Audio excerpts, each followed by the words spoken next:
Question number कौन सा है? 6 क्वेश्चन। देखो जी, क्वेश्चन नंबर 6 के अंदर आपको क्या दे रखा है? आपको सबसे पहले तो ए बी सी एक आइसोसेलेस ट्रायंगल दे रखी थी जिसमें ए बी ए सी के बराबर है। बहुत इंपॉर्टेंट क्वेश्चन है, आ सकता है। ठीक है, ए बी किसके बराबर है? ए सी के बराबर। सामने देखो सारे बच्चे, ए बी किसके बराबर दे रखा है? ए सी के बराबर दे रखा है। फिर क्वेश्चन ने बोल रखा है जी बी ए जो लाइन है इसको प्रोड्यूस करना है डी तक। तो ये सीधी लाइन होगी, हल्की सी टेढ़ी होगी मेरी, वैसे सीधी जाएगी। बी ए को प्रोड्यूस कर दिया कहाँ तक? डी तक। और डी को ज्वाइन कर दिया इन्हें सी से। ये चीज आ गई। फिर इन्होंने क्या बोल रखा है जी, ए बी तो ए सी के बराबर है ही, कह रहा बी ए को प्रोड्यूस करना है डी तक सच डैट कि ए बी और ए डी की वैल्यू, ए बी और बी डी ए डी की, ए बी और ए डी की लेंथ क्या होनी चाहिए? इक्वल होनी चाहिए।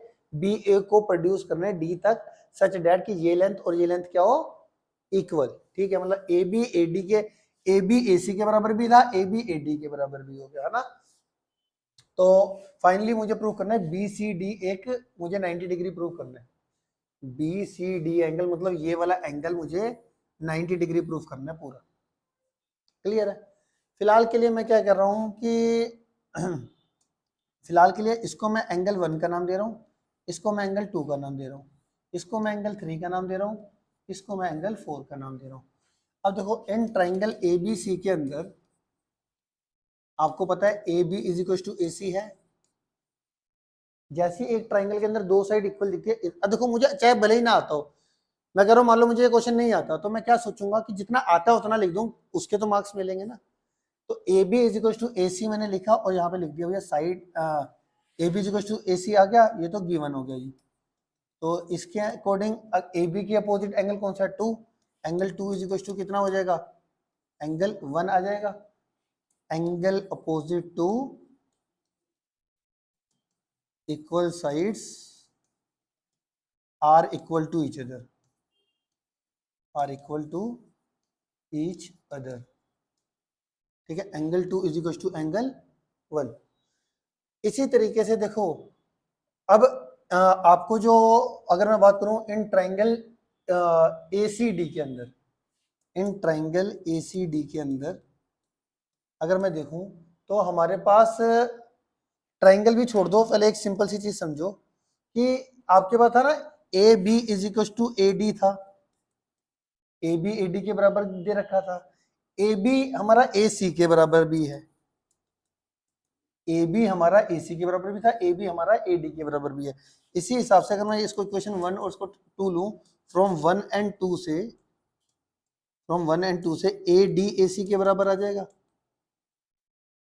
मतलब ये साइड इसके बराबर है, ये साइड इसके बराबर, तो ये दोनों साइड आपस में इक्वल हो जाएगी ना। तो ए सी इज इक्वल टू क्या हो गया? ए डी हो गया। अब ए सी अगर ए डी के बराबर है, ये दो साइड्स आपस में इक्वल हैं, तो अगर इस ट्राइंगल की मैं बात करूं तो अगर इस ए सी डी के अंदर अगर ये साइड इसके बराबर तो इसके अपोजिट दोनों एंगल भी इक्वल होंगे, तो एंगल 3 किसके बराबर होगा? एंगल 4 के बराबर होगा। तो ए डी ए सी के बराबर है, तो यहां से मैं क्या लिखने वाला हूँ? Angle 3 is equal to angle 4। ये भी क्या, यहाँ पे भी क्या रीजन आ जाएगा? वही same, angle opposite to, angle opposite to equal sides are equal to each other, are equal to each other. ठीक है, 2 3 के बराबर आ गया, 2 angle 2 plus angle 2 equal to angle 1 आ गया, एंगल 3 इक्वल टू एंगल 4 आ गया।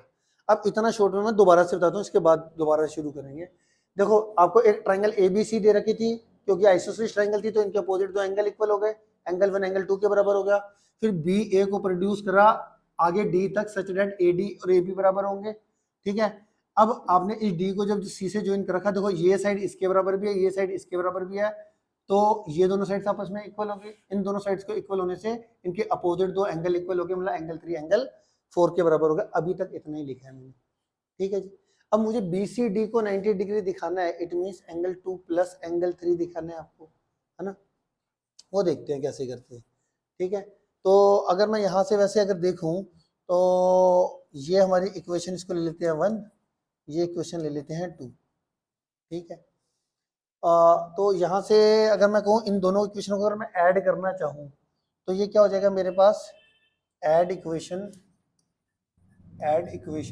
1 एंड इक्वेशन 2, तो आपके हिसाब से कितना आ जाएगा, angle 2 plus angle 3, angle 2 plus angle 3 is equal to angle 1 plus angle 4।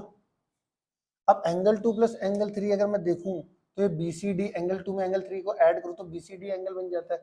तो एंगल BCD हमारे पास यहाँ पर हमारा ये एंगल कितना बन जाता है, BCD is equal to angle 1 plus angle 4 हो जाता है ना। इतना क्लियर हो गया, BCD angle angle 1 plus angle 4 के बराबर है। अच्छा जी इधर चलते हैं जी और डायग्राम में देखते हैं। अच्छा मैं अगर इस DBC की बात करूं, DBC ट्राइंगल के अंदर, इन ट्राइंगल DBC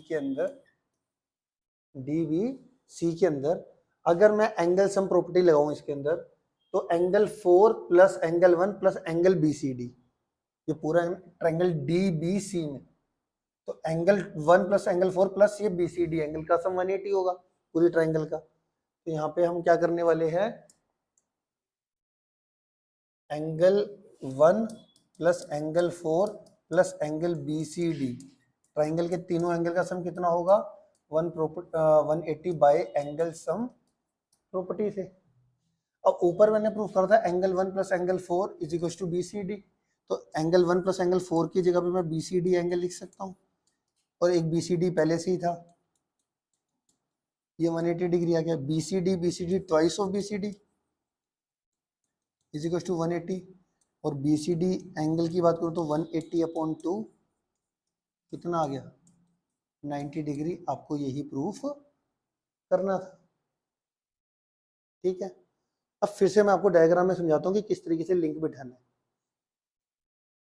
देखो एंगल 1 इक्वल टू एंगल 2 था, एंगल 3 इक्वल टू एंगल 4 था, इतना तो समझा ही गया था 2 बार में। अब मैंने क्या करा भैया, एंगल 1 जब एंगल 2 के बराबर था, एंगल 3 प्लस एंगल 3 एंगल 4 के बराबर था, तो मैंने क्या करा, इन दोनों इक्वेशनों को ऐड कर दिया। 1 2 के बराबर था, 3 4 के बराबर था, तो 2 को 3 में ऐड कर दिया, 1 को 4 में ऐड कर दिया, तो angle 2 plus angle 3 equal to angle 1 plus angle 4 बन गया। मतलब एंगल 2 प्लस एंगल 3 मतलब BCD angle angle 1 plus angle 4 के बराबर आ गया। बात खत्म होगी। ये वाला जो एंगल है पूरा वो किसके बराबर आ गया, एंगल 1 प्लस एंगल 4 के बराबर। फिर मैंने इस DBC के अंदर एंगल सम प्रॉपर्टी लगा दी। DBC के अंदर एंगल सम प्रॉपर्टी लगाओगे तो angle 1 plus angle 4 plus angle BCD is equal to कितना हो जाएगा, 180 हो जाएगा। और एंगल 1 प्लस एंगल 4 की जगह पे BCD मैं प्रूफ कर चुका हूँ। एंगल 1 प्लस एंगल 4 की जगह BCD, एंगल 1 प्लस एंगल 4 की जगह पे BCD लगाया, BCD plus BCD twice of BCD, 2 को डिवाइड में भेज के एंगल BCD की वैल्यू आ जाएगी 90 डिग्री। क्लियर हो गया, आ गया समझ में।